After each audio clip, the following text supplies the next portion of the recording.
है hello everybody. तो हम लोग इस वाले लेक्चर में क्या देखने वाले हैं, hybridisation. First of all hybridisation होती क्या है, ठीक है ना। तो लिखो, hybridisation is nothing but the mixing of atomic orbitals. ये क्या होता है, मिक्सिंग ऑफ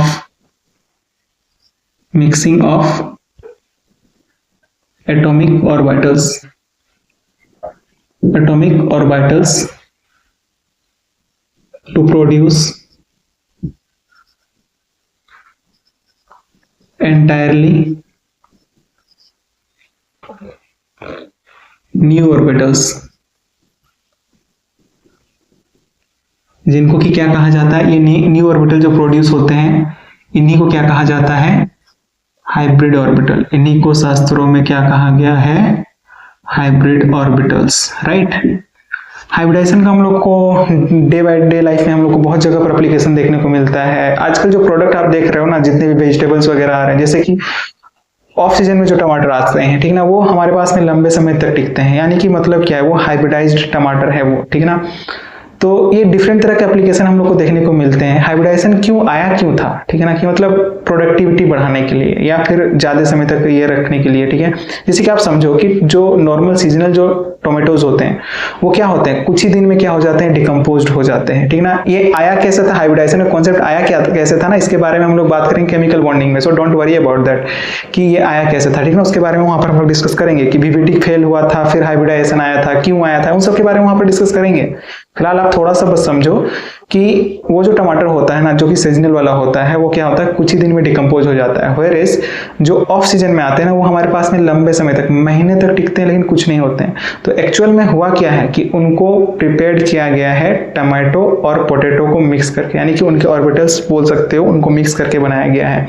और एक नए तरह का हाइब्रिड ऑर्बिटल मिला है, जिसमें कि क्या है, दोनों तरह की प्रॉपर्टी है। पोटैटो देखते हो ना कि साल भर हमारे पास में वैसा का वैसा रहा, तो जल्दी डिकम्पोज नहीं होता है, ठीक ना। तो उसी तरह से वो जो दोनों के जो हम लोग के पास में प्रॉपर्टी है, उनको मिक्स करके जो नया एंटाइटी बना है, उसकी प्रॉपर्टी उन दोनों से क्या होगी, मैच होगी। कुछ इस तरह से आप समझ सकते हो। फिलहाल के लिए आप ऐसा समझ लो, ठीक है ना।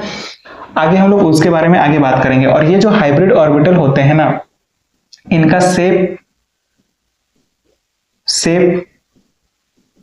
साइज एंड एनर्जी, ये क्या होता है, सेम होता है। ये क्या होता है, सेम होता है। ये बात अपने को ध्यान में रखना है, ठीक ना। इनका शेप, साइज, एनर्जी क्या होता है, सेम होता है। अब ये जो हाइब्रिडाइजेशन है ना, ये हाइब्रिडाइजेशन कैलकुलेट करी जाती है फॉर द सेंट्रल एटम, ठीक ना। एक बात आपको ध्यान में रखना है, hybridisation is calculated for central atom, calculated for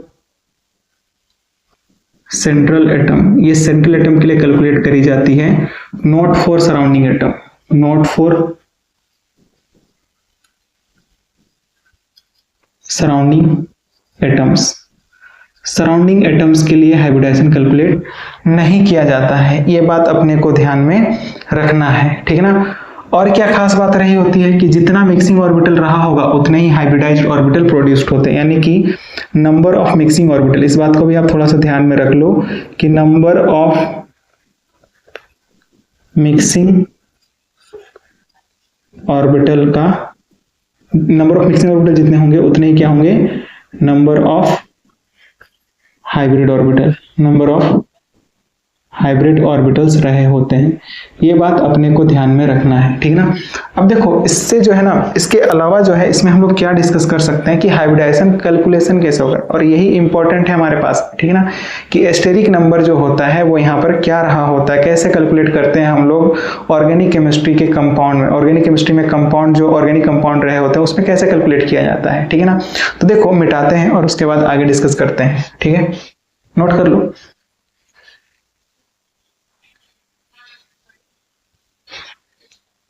तो अब बात करते हैं कैलकुलेशन की, ठीक है ना। तो देखो, कैलकुलेशन में अगर बात करी जाएगी तो सबसे पहले क्या है हमारे पास में कि हम लोग क्या देखेंगे, एस्टेरिक नंबर और उसका हाइब्रिडाइजेशन क्या होगा, ठीक है ना। तो एक पहले आप क्या बना लो कि एक जो है ना कॉलम बना लो, ठीक है ना। क्या लिख लोगे, एक तरफ क्या लिख लो, एस्टेरिक नंबर, फिर उसका क्या, हाइब्रिडाइजेशन, क्या होगा, और उसके बाद में उसका शेप वगैरह कैसा होगा, ठीक है ना। अब देखो सबसे पहले तो ये देखो आप कि हाइब्रिडाइजेशन कैसे कैलकुलेट किया जाएगा, ठीक है ना, यानी कि स्टेरिक नंबर कैसे कैलकुलेट किया जाएगा, स्टेरिक नंबर बोल लो या फिर हाइब्रिडाइजेशन नंबर। स्टेरिक नंबर कैसे कैलकुलेट किया जाता है, number of sigma bonds plus में क्या होता है लोन पेयर। और यहाँ पर जो लोन पेयर्स जो होते हैं ना, ये जो लोन पेयर्स होते हैं ये कौन से लोन पेयर होते हैं, लोकलाइज्ड वाले। कौन से लोन पेयर होंगे ये, लोकलाइज्ड वाले। लोकलाइज्ड नाम से क्या समझ में आ रहा है, जो हमारे पास में एक जगह पर फिक्स्ड होंगे। डीलोकलाइज्ड वाले को काउंट नहीं करना है, हम लोग कौन से वाले को लेंगे, लोकलाइज्ड वाले को। और देखो अभी जो हम लोग कंपाउंड देखेंगे ना उसमें लोन पेयर नहीं होंगे, उन सारे कंपाउंड को देखेंगे, ठीक ना। और लोकलाइज्ड और डीलोकलाइज्ड का कॉन्सेप्ट जब समझ जाएंगे, डीलोकलाइज्ड का कॉन्सेप्ट हम लोग कहाँ देखेंगे, रेजोनेंस में। तो डीलोकलाइज्ड का कॉन्सेप्ट जब हम लोग समझ जाएंगे, कहां पर समझेंगे, रेजोनेंस में जब समझ जाएंगे तब हम लोग उसके बारे में डिस्कस करेंगे, ठीक ना। यानी कि कौन से लोन पेयर काउंट किए जाएंगे जो लोकलाइज्ड होंगे, ठीक है ना। तो रेजोनेंस का कंडीशन पहले समझना होगा, तो उसके लिए हम लोग रेजोनेंस की बात करेंगे। कहां पर बात करेंगे, जब जीओसी पढ़ेंगे हम लोग, ठीक ना। जब क्या पढ़ेंगे, जीओसी पढ़ेंगे, इस वाले जगह पर देख लेंगे हम लोग कौन से लोन पेयर को हम लोग लोकलाइज्ड बोलते हैं और कौन से लोन पेयर को डीलोकलाइज्ड बोलते हैं। फिलहाल आप क्या काउंट करोगे, नंबर ऑफ सिग्मा बॉन्ड, सिर्फ और सिर्फ क्या कैलकुलेट करना है, नंबर ऑफ सिग्मा बॉन्ड, और क्या निकल के आएगा, स्टेरिक नंबर। और डिफरेंट स्टेरिक नंबर के अकॉर्डिंग डिफरेंट तरह का क्या रहा होगा, हाइब्रिडाइजेशन रहा होगा। जैसे कि आप समझो कि स्टेरिक नंबर अगर मेरे पास कितना रहा 2, मतलब क्या, 2 ऑर्बिटल मिक्स्ड हैं, तो इसमें से एक तो क्या होगा, s होगा, दूसरा क्या होगा, p, और इनका शेप कैसा होगा, लीनियर होगा। कैसा होगा, लीनियर होगा, ठीक है ना। और इनके बीच में जो हमारे पास में बॉन्ड एंगल है, बॉन्ड एंगल कितने का रहा होगा, 180 डिग्री का रहा होगा। तो शेप कैसा है, ये लीनियर है। कैसा है, लीनियर है, ठीक है ना। दूसरा जो है, दूसरा हमारे पास में हाइब्रिडाइजेशन ऑर्गेनिक केमिस्ट्री में रहा होता है sp2। 3 स्टेरिक नंबर में क्या रहा होगा, यानी कि 3 स्टेरिक नंबर मतलब कितना ऑर्बिटल मिक्स्ड है, 3 ऑर्बिटल मिक्स्ड है। तो इसमें से एक क्या होगा हमारे पास में, हाँ, तो अब देखो इसमें क्या रहा होगा, एक तो क्या रहा होगा, इसमें से एक s रहा होगा और बाकी 2 बच गए ना, तो वो क्या रहे होंगे, p रहे होंगे, यानी कि sp2 आएगा। और यहाँ पर जो ज्योमेट्री है या फिर शेप है, बोल सकते हो शेप या फिर आप बोल सकते हो जियोमेट्री।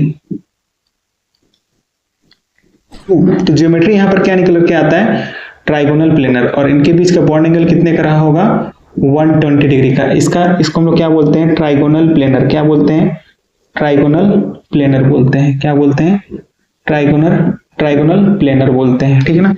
और इसके बाद में अगर 4 के लिए बात करें, ठीक है ना, सॉरी थर्ड के लिए, थर्ड नंबर पर हम लोग कितने स्टेरिक नंबर के लिए, 4 के लिए बात करें,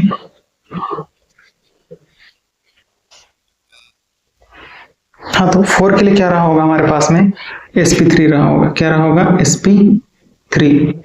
एक तो s होगा, बाद बाकी 3 बच रहे हैं, तो वो क्या हो जाएंगे, p3 हो जाएंगे, ठीक है ना। और इसका जो ज्योमेट्री है, इसका ज्योमेट्री या फिर शेप कह लो कि क्या आता है हमारे पास में, टेट्राहेड्रल।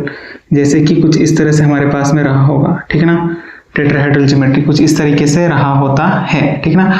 और यहाँ पर बॉन्ड एंगल कितने का रहा होता है, 109 डिग्री 28 मिनट रहा होता है, ठीक ना। इसी को हम लोग क्या बोलते हैं, टेट्राहेड्रल। क्या बोलते हैं, टेट्राहेड्रल, ठीक है।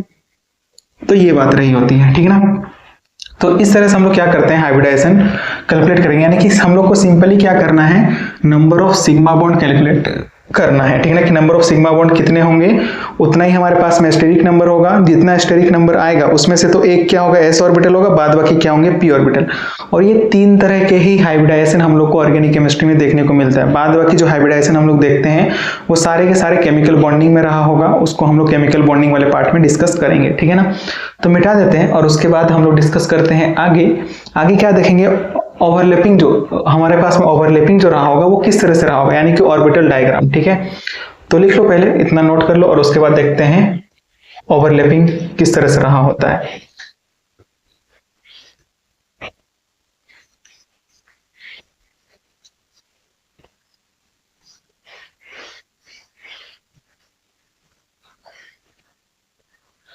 तो पहला क्या है, पहला हमारे पास में पहला क्वेश्चन ही लिख लो, ठीक ना। पहला क्वेश्चन क्या हमारे पास में, CH4 में बात करेंगे तो कार्बन आपको कुछ इस तरह से देखने को मिल रहा है ना। सिग्मा बॉन्ड कैलकुलेट करो आप, सिग्मा बॉन्ड कैलकुलेट करोगे तो कितने निकल के आ रहे हैं, 4 सिग्मा बॉन्ड है ना। यानी कि स्टेरिक नंबर जो है वो कितना निकल के आ रहा है 4, और 4 के क्रॉसपॉन्डिंग हाइब्रिडाइजेशन क्या निकल करके आती है sp3 निकल करके आती है, ठीक है ना। तो ये हाइब्रिडाइजेशन क्या हो गया sp3 हो गया, यानी कि एक s और 3 p मिल करके क्या बनाया है 4 हाइब्रिडाइज्ड ऑर्बिटल। और याद रखना s और p के बीच में हम क्या दिखाते हैं, आपको ऑर्बिटल डायग्राम थोड़ा सा दिखा देते हैं कि यहाँ पर s और p, ठीक ना, ये दोनों जब मिक्स होते हैं ना, ये दोनों जब मिक्स होते हैं तो कुछ इस तरह से हमारे पास में हाइब्रिडाइज्ड ऑर्बिटल का फॉर्मेशन होता है। यानी कि एक ग्लोब का साइज क्या हो जाएगा, बड़ा हो जाएगा, और दूसरे वाले का छोटा रहेगा, कुछ इस तरह से, ठीक ना। तो ये पॉजिटिव नेगेटिव कुछ इस तरह से आप दिखा सकते हो, ठीक ना। तो ये हाइब्रिडाइज्ड ऑर्बिटल है, ये क्या हमारे पास में हाइब्रिडाइज्ड ऑर्बिटल है, ये क्या है हाइब्रिडाइज्ड ऑर्बिटल है, this one is the hybridised orbital, ठीक है ना। तो ऑर्बिटल डायग्राम में कैसा रहा होगा, अगर इसका हम ऑर्बिटल डायग्राम को डिस्कस करना चाहें, ऑर्बिटल डायग्राम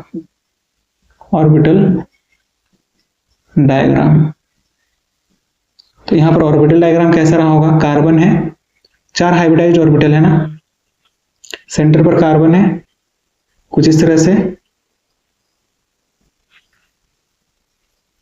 और इनके छोटे वाले लोब्स को आप कुछ इस तरह से आप दिखा सकते हो, ये छोटे वाले लोब्स हैं जो कि इसके अंदर में कुछ इस तरह से आप दिखा सकते हो, ठीक ना।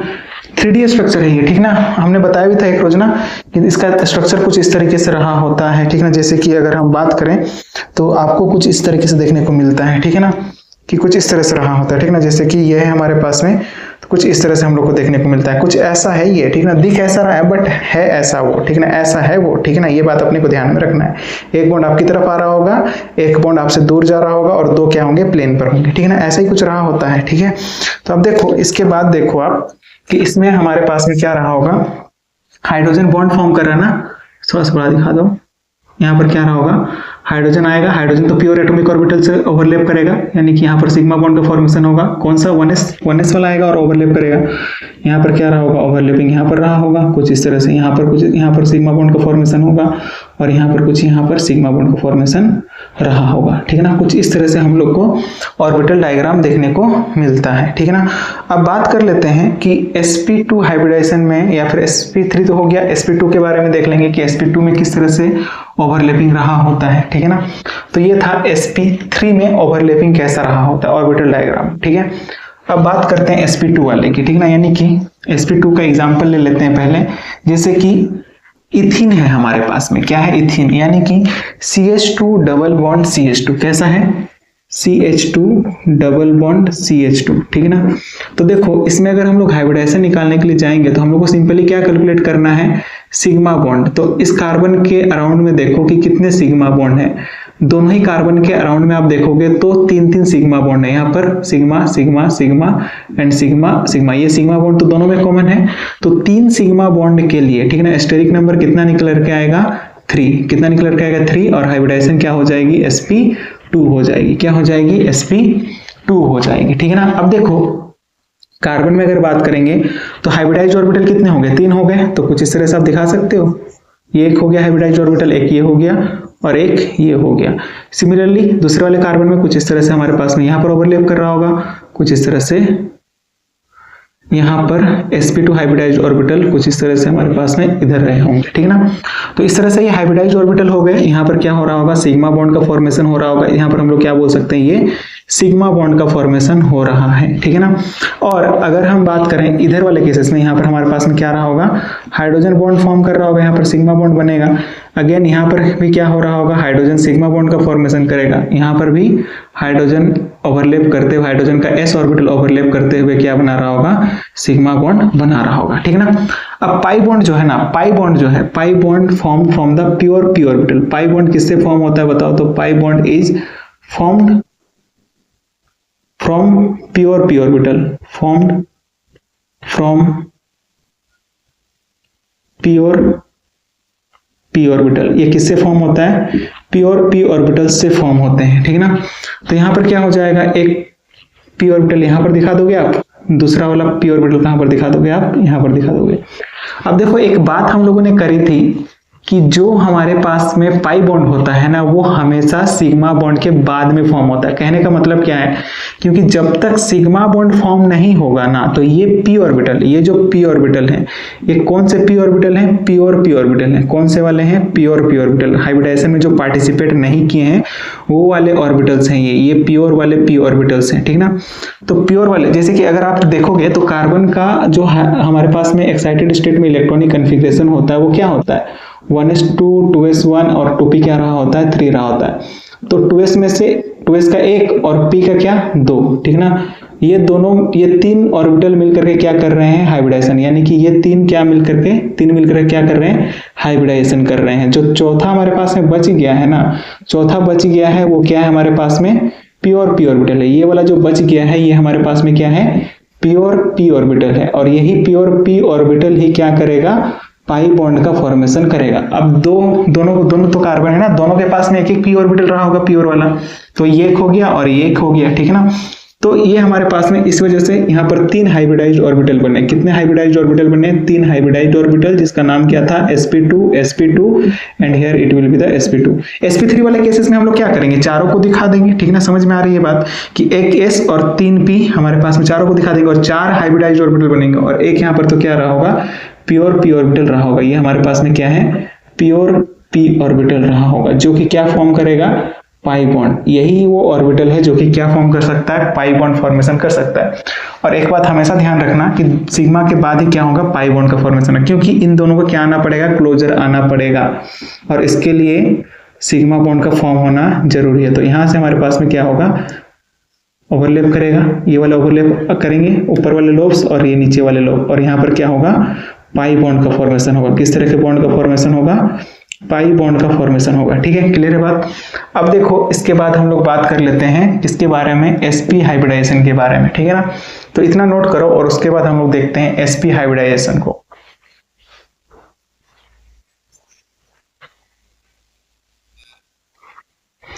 अब देखो sp हाइब्रिडाइजेशन, ठीक है ना, यानी कि 3rd नंबर एग्जांपल में हम लोग पहले ले लेते हैं क्या, CH है इधर, ट्रिपल बॉन्ड CH, ठीक है ना। तो इसको अगर हम लोग को एक्सपेंड करना होगा तो कैसे एक्सपेंड कर सकते हैं, यहाँ पर हाइड्रोजन रहा होगा और 3 बॉन्ड यहाँ पर कार्बन और फिर यहाँ पर कुछ हाइड्रोजन, कुछ इस तरीके से रहा होगा। तो बताओ इस कार्बन में कितने सिग्मा बॉन्ड है, इधर एक सिग्मा बॉन्ड, इधर ये एक सिग्मा बॉन्ड है ना, यही है हमारे पास में। बाद बाकी तो 2 पाई है, ये सिग्मा बॉन्ड और ये सिग्मा बॉन्ड। तो 2 सिग्मा बॉन्ड के लिए एस्टेरिक नंबर कितना निकल के आएगा, 2। एस्टेरिक नंबर अगर 2 है तो हाइब्रिडाइजेशन क्या निकल के आएगी, हाइब्रिडाइजेशन जो है वो क्या निकल के आएगी, sp, क्या निकल के आएगी, sp, ठीक है। अब बात करते हैं इसके ऑर्बिटल डायग्राम की, ठीक है ना। तो कार्बन है, कितने हाइब्रिडाइज्ड ऑर्बिटल हैं, 2 ना। तो एक हमारे पास में कुछ इस तरह से इधर रहा होगा, दूसरा वाला किधर है, इधर की ओर है। सिमिलरली दूसरे वाले कार्बन में एक इधर कार्बन से बॉन्ड फॉर्म कर रहा होगा, दूसरा वाला हाइड्रोजन से बॉन्ड फॉर्म करेगा। तो यहाँ पर क्या है, हाइड्रोजन एटम है जो कि क्या फॉर्म कर रहा होगा, हाइड्रोजन का pure P orbital, sorry pure s orbital है। तो यहाँ पर सिग्मा बॉन्ड बन रहा है, यहाँ पर एक सिग्मा बॉन्ड बनेगा कुछ इस तरह से, जो कि कॉमन है दोनों कार्बन के लिए, और यहाँ पर भी क्या रहा होगा, सिग्मा बॉन्ड रहा होगा, ठीक है, क्लियर है बात। अब देखो पाई बॉन्ड को कैसे दिखाना है हमें, ठीक है ना। तो एक जो होगा हमारे पास में, एक होगा कुछ इस तरह से होगा,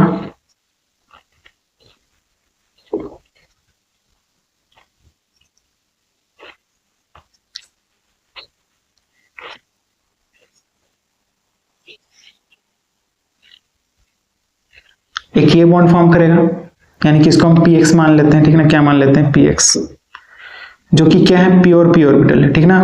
और एक जो होगा ना, और जो कि हम लोग क्या करते हैं, एक अलग कलर से देख लो आप, ठीक ना, आपको ज्यादा बेहतर फील होगा। तो आप देखो यहाँ पर क्या है, ये वाला क्या है, py, क्या है, py, and here it is also py, ठीक है ना, कुछ इस तरह से रहा होगा। तो ये आपस में क्या करेंगे, ओवरलैप करेंगे, ठीक ना, py वाले, इसको हम क्या बोल रहे हैं, py, ठीक है ना। py आपस में ओवरलैप करेंगे, 2 साइड 2 ओवरलैपिंग जोन रहा होगा।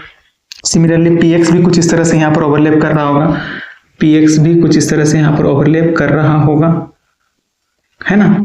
तो कुछ इस तरह से हमारे पास में 2 क्या होंगे, पाई बॉन्ड के फॉर्मेशन आपको देखने को मिलेंगे। और ये जो पाई बॉन्ड का फॉर्मेशन देखने को मिल रहा है वो किससे देखने को मिल रहा है, प्योर पी ऑर्बिटल से देखने को मिल रहा है, ठीक ना। आप चाहो तो यहाँ पर देख सकते हो, कैसे देख सकते हो, देखो कि कार्बन है मेरे पास में, कार्बन इसका इलेक्ट्रॉनिक कन्फिग्रेशन क्या होता है, outer electronic configuration excited state वाला 2s1 एंड 2p क्या रहा होता है 3। तो यहाँ पर क्या हो जाएगा, एक इलेक्ट्रॉन, और p में हमारे पास में कितने इलेक्ट्रॉन हो गए, 3 इलेक्ट्रॉन। कुछ इस तरह से हमारे पास में 3 इलेक्ट्रॉन कुछ ये रहे होंगे, है ना। तो अब देखो इसमें अगर हम लोग बात करेंगे तो ये दोनों जो ऑर्बिटल हैं ये आपस में क्या हो रहे हैं, मिक्स हो रहे हैं और हाइब्रिडाइज्ड ऑर्बिटल बनाएंगे। मिक्सिंग होने के बाद क्या बनाएंगे, हाइब्रिडाइज्ड ऑर्बिटल, यानी कि दो तो क्या मिलेंगे हम लोग को, हाइब्रिडाइज्ड ऑर्बिटल। ये क्या मिलेंगे, sp और sp, ये क्या है, हाइब्रिडाइज्ड ऑर्बिटल। और दो जो हमारे पास में बच गए हैं ना, वो क्या है, p और p ऑर्बिटल है, यानी कि px and py, these are the p और p ऑर्बिटल। और यही क्या करेंगे, हमारे पास में पाई बॉन्ड का फॉर्मेशन करेंगे, p और p ऑर्बिटल्स। तो ये कुछ इस तरह से ऑर्बिटल डायग्राम बनता है, ठीक है ना। ये तब क्या था हमारे पास में, ऑर्बिटल डायग्राम। इसी को हम लोग क्या बोलते हैं, ऑर्बिटल डायग्राम, ठीक है ना। ये क्या था, ऑर्बिटल डायग्राम था, किसके लिए, sp हाइब्रिडाइजेशन के लिए, ठीक है ना। यहाँ पर इलेक्ट्रॉन को आप दिखा सकते हो, ठीक है ना। तो ये sp हाइब्रिडाइजेशन के दो हाइब्रिडाइज्ड ऑर्बिटल मिलेंगे हम लोग को, जिनका कि शेप, साइज और एनर्जी क्या होगा, सेम होगा, ठीक है। अब बात करते हैं कैलकुलेशन की, ठीक है ना। कुछ सेट ऑफ क्वेश्चंस लेते हैं और उसमें हम लोग कैलकुलेट करेंगे। कैलकुलेट करने के लिए वही बात कि आपको सिग्मा बॉन्ड का कैलकुलेशन आना चाहिए, और सिग्मा बॉन्ड के कैलकुलेशन के लिए आपको आनी चाहिए एक्सपेंडेड फॉर्म, ठीक है ना। एक्सपेंडेड फॉर्म, फिर सिग्मा बॉन्ड आनी चाहिए, कैलकुलेशन ऑफ सिग्मा बॉन्ड, और देन आपके पास में हाइब्रिडाइजेशन निकल के आ रहा है, ठीक है ना। तो लिखो इतना और उसके बाद हम लोग कुछ क्वेश्चन प्रैक्टिस करते हैं।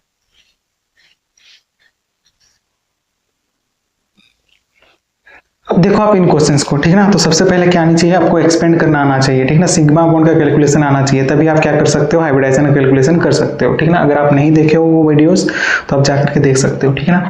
तो देखो अब हमारे पास में क्या है, एक्सपेंड करो पहले, तो क्या हो जाएगा, सब में क्या रहा होगा बताओ ना, डायरेक्टली यहीं पर एक्सपेंड कर दें। कार्बन है, एक हाइड्रोजन इनमें रहा होता है, एक क्या रहा होगा, हाइड्रोजन एटम रहा होगा। कुछ इस तरीके से हम बोल सकते हैं, यहाँ पर हाइड्रोजन एटम और यहाँ पर भी क्या रहा होगा, हाइड्रोजन एटम।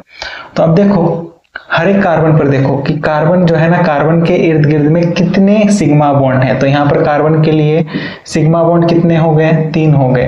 तो 3 के क्रॉसपोंडिंग स्टेरिक नंबर 3 हो गया। 3 क्या आ गया हमारे पास में, स्टेरिक नंबर, और उसके क्रॉसपोंडिंग हाइब्रिडाइजेशन क्या निकल के आती है, sp2।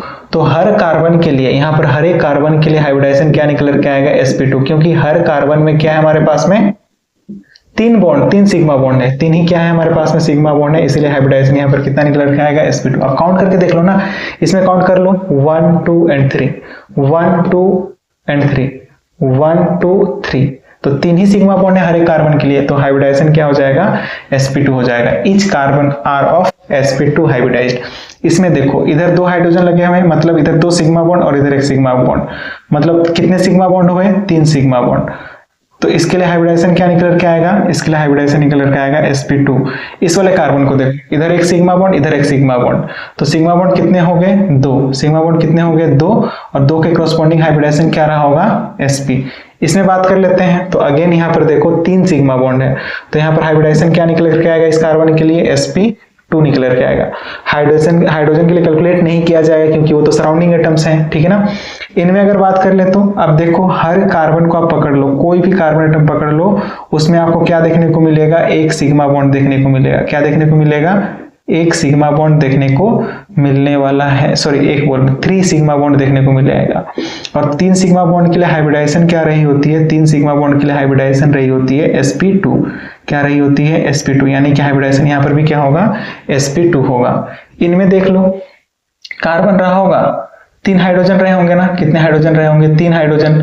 तो दरअसल ये क्वेश्चन एक्सपेंड का है, नंबर ऑफ सिग्मा बॉन्ड के कैलकुलेशन का क्वेश्चन है ये, ठीक है ना। उसका अगर आपने वहां पर अच्छे से प्रैक्टिस करी है तो आप इजीली कर सकते हो। तो यहाँ पर हाइड्रोजन रहा होगा, hydrogen and here it will B hydrogen. और यहाँ पर अगर बात करेंगे तो कार्बन और 2 हाइड्रोजन लगे होंगे, ठीक है ना। तो आप देख लो किसमें कितना हाइब्रिडाइजेशन निकल के आ रहा है। तो देखो जहां पर सिग्मा बॉन्ड कितने निकल के आएंगे, 4, वहां पर क्या हो जाएगा हाइब्रिडाइजेशन sp3, यानी कि यहाँ पर देखो 1 2 एंड 3 4, तो यहाँ पर हाइब्रिडाइजेशन क्या निकल के आएगा, sp3।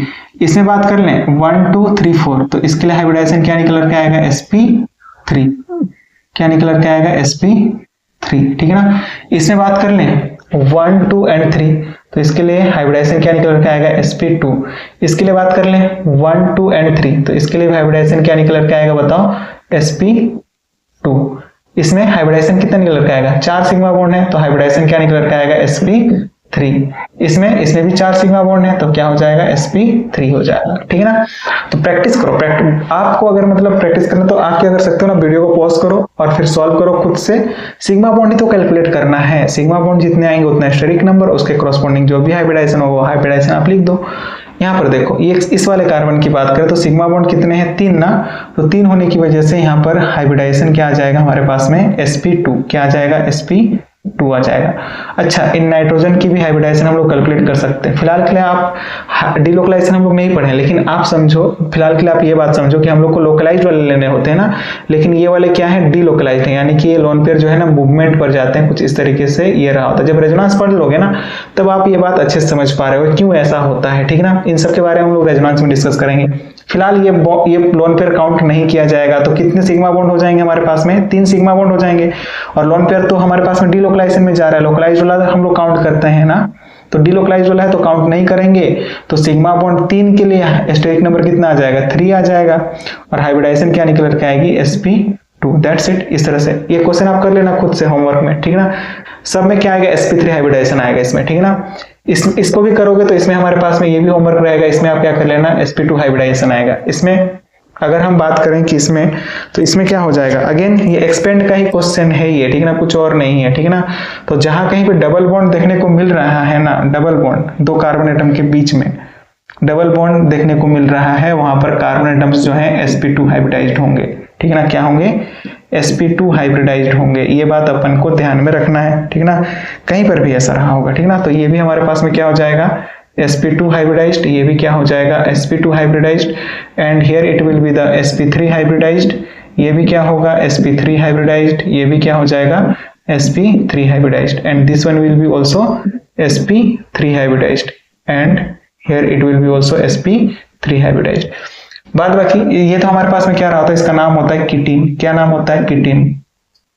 ठीक है ना। तो इसमें देखो नंबर ऑफ सिग्मा बॉन्ड कितने हैं, 3 है ना, तो हाइब्रिडाइजेशन क्या निकल के आएगा, sp2। इसमें अगर बात करेंगे तो इसमें क्या निकल के आएगा, sp। और इसमें क्या निकल के आएगा, ऑक्सीजन की बात कर लेते हैं। ठीक है ना। ऑक्सीजन की बात करोगे तो ऑक्सीजन में क्या आ जाएगा, हाँ ऑक्सीजन की भी बात कर सकते हैं हम लोग। ठीक है ना। तो ये एक सिग्मा बॉन्ड 1 और ये हमारे पास में कितने आ गए, 2 लोन पेयर। तो यहाँ पर हमारे पास में लोकलाइज्ड वाले रहे होते हैं। आगे चल कर बात करेंगे लोकलाइजेशन के बारे में। तो ये भी क्या रहा होगा, sp2 हाइब्रिडाइज्ड। ठीक है ना। तो इस तरह से था ये हाइब्रिडाइजेशन का कैलकुलेशन। आप ये 2 क्वेश्चन जो छोड़ दिए आप ट्राई करना, उसमें सारे कार्बन एटम्स किसके आएंगे, sp3 हाइब्रिडाइजेशन के आएंगे। तो पहले आपको आनी चाहिए क्या, एक्सपेंडेशन करने का तरीका, एक्सपेंड करने का तरीका, और उसके बाद नंबर ऑफ सिग्मा बॉन्ड, और उसके बाद आपके पास में क्या रहा होगा, हाइब्रिडाइजेशन का कैलकुलेशन। ठीक है, दैट्स फॉर इट। और अभी के लिए इतना ही, और मिलते हैं फिर नेक्स्ट वाले लेक्चर में जहां पर कि हम लोग आगे डिस्कस करेंगे। ठीक है, तो ठीक है, थैंक यू।